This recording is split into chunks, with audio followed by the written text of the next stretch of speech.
রাজধানীর মানিক মিয়া অ্যাভিনিউয়ে গতকাল আত্মপ্রকাশ করে তরুণদের নতুন রাজনৈতিক দল জাতীয় নাগরিক পার্টি। সেখানে নিমন্ত্রিত হয়ে যোগ দিয়েছিলেন বিএনপি সহ দেশের বিভিন্ন রাজনৈতিক দলের নেতারা। নতুন রাজনৈতিক দলটিকে স্বাগত জানালেও তাদের সংযত ভাষায় কথা বলার আহ্বান জানান বিএনপি নেতারা। তরুণ ছেলেরা একটা মনে শখ দেখেছে, একটা রাজনীতি করুক, কিন্তু কথাবার্তাগুলো তো একটু ভালোভাবে বলতে হবে। এমন কথা বলো কেন যা আমাদের উত্তর দিতে হয়? কদিন ধরে তারা শুরু করেছে, ব্যানার ধরার নাকি 5টা লোক আমাদের ছিল না। আমরা যখন মিছিল মিটিং করেছি সরকারের সকল অত্যাচার, নির্যাতন, নিপীড়ন সহ্য করে, তখন তো তোমরা অনেকেই ছাত্রলীগ করতাম। তোমরা যেমন একদিন ডিবি রিমাইন্ডে নিয়ে তোমরা তোমাদের কর্মসূচি প্রত্যাহার করেছ, আমাদের মাসের পর মাস, বছরের পর বছর এইভাবে ডিবিতে নিয়ে যে রিমাইন্ডে নিয়ে আমাদের উপর এমন কোন অত্যাচার নাই যা করা হয় নাই। কিন্তু কর্মসূচি প্রত্যাহার তো পরের কথা, দলের বিরুদ্ধে একটি টু শব্দ, আমাদের নেতা নেত্রীদের বিরুদ্ধে একটি টু শব্দ আমাদের মুখ দিয়ে উচ্চারিত হয় নাই, করতে পারে নাই তারা। রাজধানীর ডিপ্লোমা ইঞ্জিনিয়ার্স ইনস্টিটিউটে বিএনপি চেয়ারপারসন খালেদা জিয়াকে নিয়ে লেখা নন্দিত খালেদা জিয়া বইয়ের মোড়ক উন্মোচন অনুষ্ঠানে বিএনপির সিনিয়র যুগ্ম মহাসচিব রুহুল কবির রিজভী বলেন, নিজেদের রাজনৈতিক দর্শন তুলে ধরতে পারেনি জাতীয় নাগরিক পার্টি।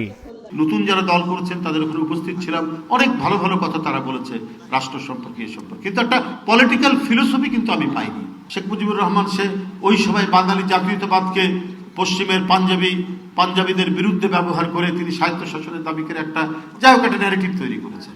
কিন্তু স্বাধীনতার পর তো আমরা ভূখণ্ড পেয়ে গেলাম, এর জন্য তার একটি রাজনৈতিক দর্শন সেটা শেখ মুজিব দেননি, সেটা জিয়াউর রহমান দিয়েছেন। এই জন্য জিয়াউর রহমান অন্যদের চাইতে ভিন্ন। বিএনপির স্থায়ী কমিটির সদস্য সালাউদ্দিন আহমেদ বলেন, গণপরিষদ নির্বাচনের মাধ্যমে সংবিধান সংশোধনের যে কথা বলছে জাতীয় নাগরিক পার্টি, তা দেশে গণতন্ত্র ফেরার পথকে দীর্ঘায়িত করবে। দ্রুত নির্বাচনী রোডম্যাপ ঘোষণার দাবিও জানান তিনি। সেকেন্ড রিপাবলিক, আমাদের বর্তমান রিপাবলিক কি অসুস্থ হয়ে গেছে? কিন্তু গণপরিষদ কেন হবে?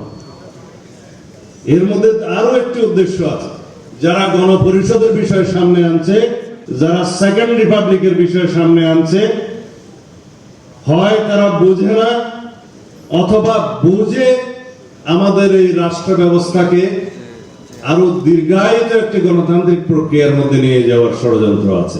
যত গণতান্ত্রিক প্রক্রিয়ার উত্তরণের পথটা যত দীর্ঘায়িত হওয়া যায়, ততই বোধহয় তাদের লাভ।